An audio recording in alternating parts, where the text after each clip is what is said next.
दोस्तों आज हमारे पास आया एचएफ डिलक्स बाइक। तो दोस्तों इस बाइक का प्रॉब्लम ये हो रहा है कि दोस्तों जब हम लोग गाड़ी को चलाते हैं तो इसके सामने चक्का से लहर आ रहा है। सो दोस्तों आज हम लोग इसी को बनाने वाले हैं। तो दोस्तों आप लोग वीडियो को ध्यान से देखिए और दोस्तों वीडियो पसंद आए तो वीडियो को लाइक करके चैनल को सब्सक्राइब जरूर कर दीजिए। तो हम आप लोग को पहले दिखाते हैं इसके चक्का को हिला कि इसके चक्का में साइड प्ले है कि नहीं है। सो दोस्तों आप लोग देखिए।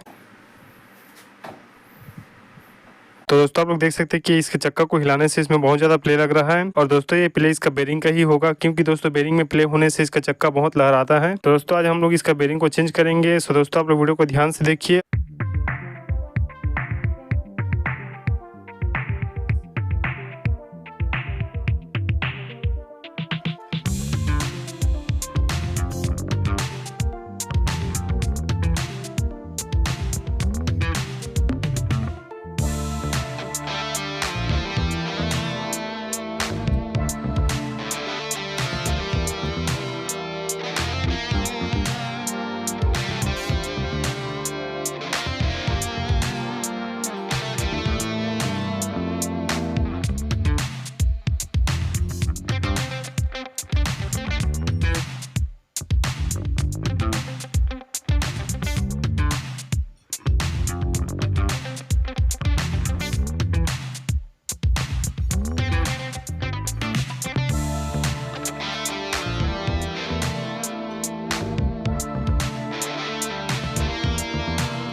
सो दोस्तों हमारा बेरिंग भी चेंज हो चुका है और दोस्तों हमारा चक्का भी अब नहीं हिल रहा है। तो दोस्तों आप लोगों को यह जानकारी कैसा लगा आप लोग हमें कमेंट करके बताएं और दोस्तों चैनल पर नए हो तो चैनल को सब्सक्राइब करके वीडियो को लाइक जरूर कर देना। तो दोस्तों अब मिलेंगे अगले वीडियो में।